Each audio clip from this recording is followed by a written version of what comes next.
જય રામાપીર અને જય દ્વારકાધીશ મિત્રો, સ્વાગત છે આપણા 272ના બીજા દિવસની અંદર। થઈ ગયા હતા સવારના પોરમાં તૈયાર, પહોંચી ગયા હતા વાડી અને કપામાં મારવાનો તો આટો। तो चलिए शुरू करते हैं। હજી બીજાનું ખેતર પાર કરીને આવ્યો તો કે આ પગ થઈ ગયા કંકુવાળા એકચ્યુઅલી। હવે ખેડૂતના દીકરા હોય લીલોસમ કપા ભાળે એટલે મનમાં લાડવા ફૂટે ને હરખે હમાય નહીં પાછો। મને ખબર નહોતી કે મારું દાંત કાઢવાનું થોડા સમય માટેનું છે। ખેતરની અંદર નજર કરી તો રોજડે કપાના તીતર બેતર કરીને ખેતરને કહી નાખ્યું હતું હેરાન। જી મારી વાઈફને કંકુ પગલા મારા ઘરે પડ્યા નથી, પણ રોજડે કંકુ પગલા ખેતરમાં પાડી દીધા ને ખેતરને કહી દીધું પાવન।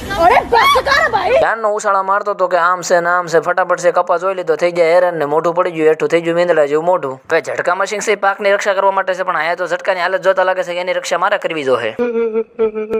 એક પછી એક ઝટકાના બધા આયરને ચેક કરવા માટે આપણે આગળ નિરીક્ષણ કરવા માટે જોયું તો ખબર પડી કે ઝટકાને તીતર બેતર કહી દીધું, એટલે ફટાફટ આઈડિયા લગાડ્યું, ગાડી કરી દીધી ચાલતી ને પહોંચી ગયા ઓગણે। હાથ પગ ધોઈ નાખ્યા, તૈયાર થઈ ગયા, જવાનું તો દામનગર। પછી તો તમને ખબર જ છે કે આપણી ગાડી આપણી હાથમાં આવી એટલે ઈશુ પણ કહી દીધી 1500 ની પેડે હાલતી, ધવલભાઈને નાખ્યા ખંભે, સોરી ખંભે નહીં, ધવલભાઈને બે દીધા ગાડીમાં, ગાડી કરી દીધી રેડી। દામનગરમાં રાજા જેવી રોયલ એન્ટ્રી મારી દીધી। તમને એમ થાય કે હું એ ખરીદી કરશે, પણ એકચ્યુઅલી આયા તો બત્તીનું ખાલી બોક્સ લઈ લીધું હાથ। જો તમે દામનગરમાં આવશો ને તો આ ભાઈ તમારું દરરોજ સ્વાગત કરશે। આજના વિડીયોમાં એટલું, તે મળીએ પાછા નેક્સ્ટ વ્લોગમાં।